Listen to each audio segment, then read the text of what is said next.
My daughter has gone totally insane and has left my house to live with her transgender baby daddy in a homeless camp. My daughter came out to me at 17 as non-binary, but only sometimes. Essentially, she was neither gender some days, but some days was a girl. I feel this is where things started to go wrong. 2 years later, she randomly announced she was 4 months pregnant and yelled that this was my fault. She blamed me because I didn't put her on hormone blockers. I was in absolute disbelief already, but then she said something even more ridiculous. She has come to see her baby like a sibling and expects me to raise it like it was mine. That this is my duty, in fact, because it is my refusal to accept her non-binary state that led to her being pregnant. As soon as she said that, my language grew sterner. I said, "Congratulations, mommy. You have some hard decisions to make." And I also said I would absolutely not raise her baby for her. She didn't even say anything in response, and instead ran upstairs and into her room. Right now, she's locked herself in and is loudly wailing. She's been in there for 12 hours, and as she has an attached bathroom, probably won't be coming out until she gets hungry. Considering it's been half a day, I think she has snacks stored. Update 1. It's the middle of the night, and she has decided to pack some of her clothes and stay with one of her friends, one who I suspect is the baby daddy. Before she left, she told me that she already called the police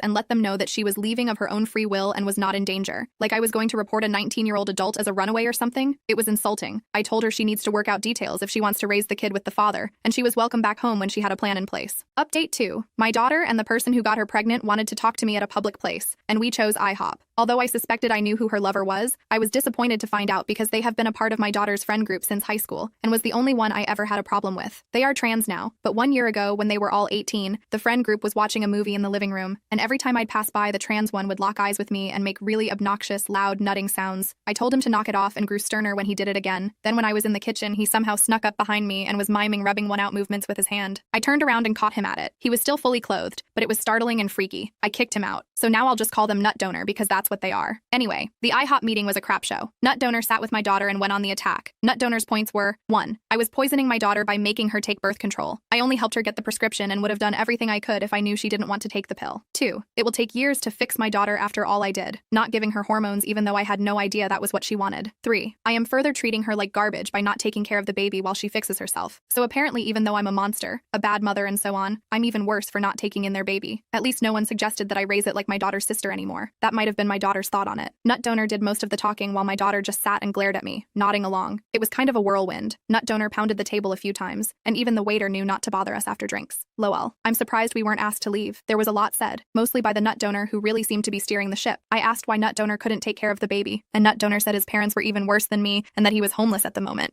I guess my daughter and nut donor taking care of the child they created is out of the question. I told them that I would not be raising their baby for them, and that adoption is the best bet. They said that if I don't agree to raise it, they'll make sure I'll never see the baby ever. I won't raise their child for them. So that's that, I guess. I feel so many flavors of worried and angry and then worried all over again. I've been around the block, and it's never a great sign when the person you're with makes an enemy of your family. That's what nut donor has done by painting me as a failed mother who also won't take in their baby. I'm angry that my daughter can just hear this crap and nod along like, yeah, that makes total sense. She is not stupid. I think she's love blinded. I'm sad and worried for the baby. It's bad all around. My house is empty. It feels like my adult daughter has run off to join up with some weird church cult thing who tells her that up is down. I texted her and said I would be there for her, but nut donor was still not welcome in the house. I think I'm blocked. Update 3. I did contact nut donor's parents and they have all but disowned him. Back to the new news. All this shook out a couple weeks ago. I came home from grocery shopping to find a strange pregnant woman at my door. That woman used to be my daughter, but had changed so much she was like a stranger. She chatters constantly so you can't get a word in. She has several small face tattoos, and forgive me for saying this, looks like she has aged 20 years. She had been living rough. She was angry I locked her out. I changed the locks after she left, and basically expected to move back into her old room with no problem. Like it was just another day from back in the winter when she lived here. Of course I wasn't going to turn her away, so I guess in a way she was right. She was living in the homeless camp with the nut donor, and I insisted she take a shower because it looked like she hadn't since leaving. She also stank bad. She had no shame about blocking my number or what she put me through by disappearing. All she wanted to talk about was the grand fate that she and nut donor are building, that they're building a community of new people, and she went on and on and on without mentioning the baby once. I don't know how anyone can stand them, but nut donor has multiple partners, and my daughter is one of them and is perfectly happy. Finally, I broke in and asked, and she said she had been to the doctor regularly. That was a lie, found out later, and all is well with the baby. At this point, I knew she had to be on something. If she was awake, she was talking, and none of what she said had an end or a point. Also, a lot was from Crazy Town. What I got from her was that, again, she and several other ladies, and men, somehow, were to carry the next generation of new people. Yes, the men. Yes, biological men. Nut donor was sort of the middle of the wheel with the spokes, was how she described it. Anyway, sometimes she said she wanted to keep the baby, though she wouldn't tell me a plan to take care of and house it. I think she expected to stay with me. And sometimes she wanted to adopt it out, but not for the good of the baby, but to spread the new people. This part is going to upset upset the internet, but the new people are apparently without gender expectations, and that was why she didn't know the baby's gender yet. Oh yeah, and also some of the Wheel, her group, were empathic, and they could communicate their feelings through the other world. As a house guest, she was the absolute worst. It was like she had gone feral out in the camp and never cleaned up after herself to the point where she mostly did not even flush the toilet after using it. She ate everything, which was to expected, but never cleaned up after herself and kept asking. Asking is too mild of a word, she demanded, for me to take her out to restaurants. I did a couple of times because I missed her and was trying to make a connection, but then once afterward took her to the store to get baby supplies, and she was weirdly detached, sort of picked up the first thing she saw on the shelf, and all the while it was talk about her true family of new people and their grand fate. Anyway, I finally got out of her that she expected the baby in mid-July, which put her outside the time frame she originally gave me. I had it on my calendar. I was obsessed with the possible due date because I didn't know if she was find a baby on my doorstep or what, and yes, she was under the care of a doctor. Both lies. Getting her to focus on one subject was impossible. She would only stop talking long enough to take a breath, and only listen long enough to you to stop for your own before she'd launch into a new thing, usually around Nut Donor, who she loved but was nowhere in sight and was chilling back at the camp. Basically, I was waiting for her to come down off whatever she was on when she went into full-blown labor. It was a complete crap show. She was having pains, but her water hadn't broken yet. At the hospital, it came out that she had not been to the doctor once for the baby. There are programs in our state that cover pregnancies, so that put her at high risk, so she was admitted immediately. That's when the switch flipped and she became hateful against nurses and doctors. She said the worst things, and they were absolute saints in return. She also had like delusions of grandeur and told them she was their queen and accused them of trying to punish her. It was so wild. I can't even describe the monster she became. So